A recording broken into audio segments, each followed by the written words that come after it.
नमस्कार साथियों, मैं रवि छाबड़ा आपके अपने चैनल भोला 360 में स्वागत करता हूं।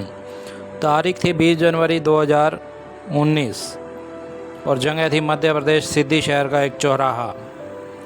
पुलिस की एक बलेनो जो रास्ते के बीचों बीच खड़ी थी और उसी रास्ते से एक ट्रक गुजर रहा था।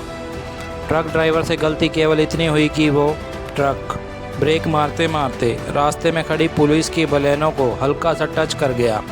नतीजा आपके सामने है। पीछे की तरफ से पुलिस वाला ट्रक में चढ़ा और सामने वाले ने ड्राइवर को नीचे उतारा, फिर उसको थप्पड़ मारा, फिर मारा और मारता रहा। ड्राइवर ने पुलिस वाले के सामने हाथ जोड़ा, पाँव पड़ा, लेकिन फिर मारा, कॉलर पकड़कर घसीटा, यहाँ तक कि बड़े साहब से माफ़ी भी मंगवाया। कारण कि वह एक गरीब ड्राइवर था और दूसरा अपने वर्दी के नशे में चूर था। साथियों, आप सभी जानते हैं कि यह कोई अकेली घटना नहीं है। आए दिन सड़क पर, हाईवे पर सिस्टम और समाज आम आदमी को इसी तरह उसकी औकात बताता रहता है। सुनिए इनकी आप बीती।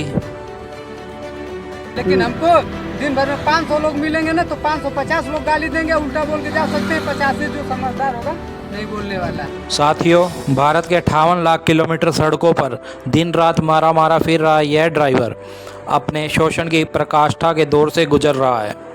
और सड़क छाप गुंडों से ही नहीं, बल्कि जो आम आदमी का रक्षक कहे जाते हैं, जिन्हें कानून ने लोगों की रक्षा का भार सौंपा है, अफसोस वहाँ भी उनसे लगातार प्रताड़ित हो रहा है।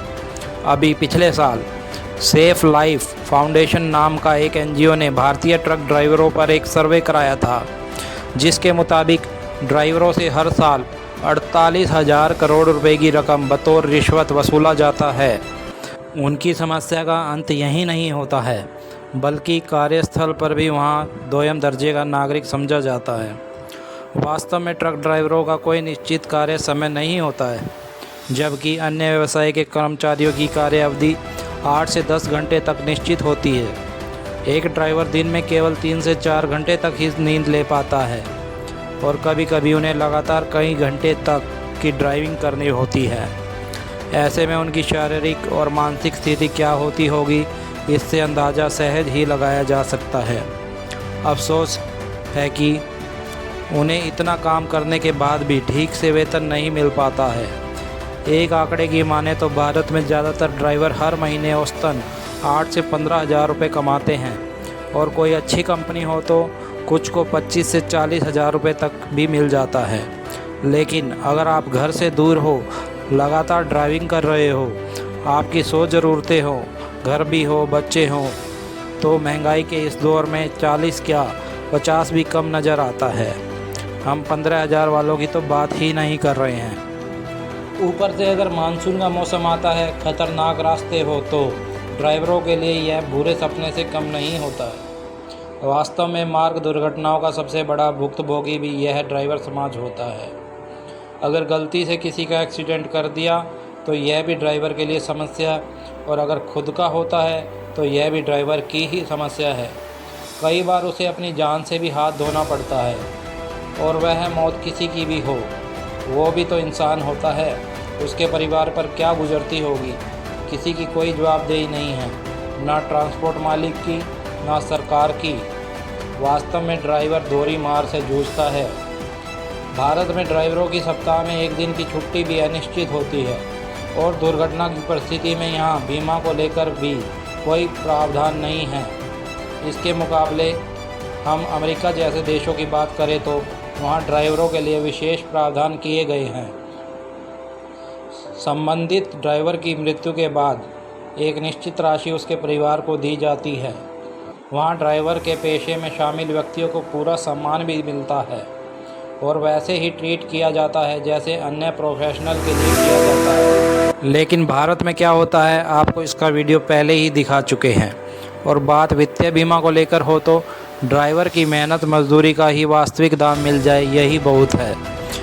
भारत में ट्रक ड्राइवर को लेकर कोई खास नियम भी नहीं है, और ट्रेनिंग, फिटनेस, अतिरिक्त एक्टिविटी, हेल्थ चेकअप किस चिड़िया का नाम है, 98% ड्राइवरों को यह तक पता नहीं है। इसमें ड्राइवर का कोई दोष नहीं है। जिस देश में बिना टेस्ट दिए गए ड्राइविंग लाइसेंस व हेल्थ सर्टिफिकेट बन जाता हो, जिंदा आदमी को खुद जिंदा सिद्ध करना होता हो, वहाँ ऊपर से लेकर नीचे तक घुन लगे सिस्टम की बात करना बेईमानी है। आज 21वीं सदी में भी भारत का 92% ट्रक उद्योग असंगठित है। ऐसे में ट्रक ड्राइवरों के कैरियर का पता ठिकाना नहीं होता है, कोई भविष्य नहीं होता है। कहने का अर्थ है कि उम्र बढ़ने के साथ उसके पास कोई काम या इनकम का सोर्स नहीं होता है और उनका बुढ़ापा काफ़ी कष्ट में होता है। भारत में 70% ड्राइवर थकान, कमर दर्द, तनाव और अकेलेपन जैसी समस्याओं से जूझते हैं और इसका जिम्मेदार केवल ट्रांसपोर्ट से जुड़े लोग ही नहीं, इस देश की करप्ट व्यवस्था भी है। हमारे देश के ट्रांसपोर्ट मिनिस्टर नितिन गडकरी ने खुद इस बात को ऑन रिकॉर्ड स्वीकार किया कि आरटीओ इस देश की सबसे भ्रष्ट संस्था है। वैसे आप सबने भी कहीं ना कहीं यह ज़रूर महसूस किया होगा कि रोड ट्रांसपोर्ट में दलाली कोई अपराध नहीं है, कोई नौकरी, किसी व्यवसाय और कोई दुकान या किसी रोज़गार से बेहतर धंधा है। हमारे देश में गंदा है पर धंधा है कि इसी सोच को बदलने की ज़रूरत है इस रोग को जड़ से उठाकर फेंकने की, ताकि रोड ट्रांसपोर्ट इस रिश्वत से मुक्त हो और हमारे ट्रक ड्राइवर भाइयों का जीवन बेहतर हो। इसलिए आपसे निवेदन है कि इस वीडियो को जितना हो सके शेयर करें, ताकि देश का हर नागरिक देश के आर्थिक तरक्की के जाबाज सिपाही ट्रक ड्राइवरों की समस्या से रूबरू हो और उनके साथ खड़ा हो। बने रहे हमारे साथ, हम आगे भी ऐसी स्टोरी आपके लिए पेश करते रहेंगे। धन्यवाद।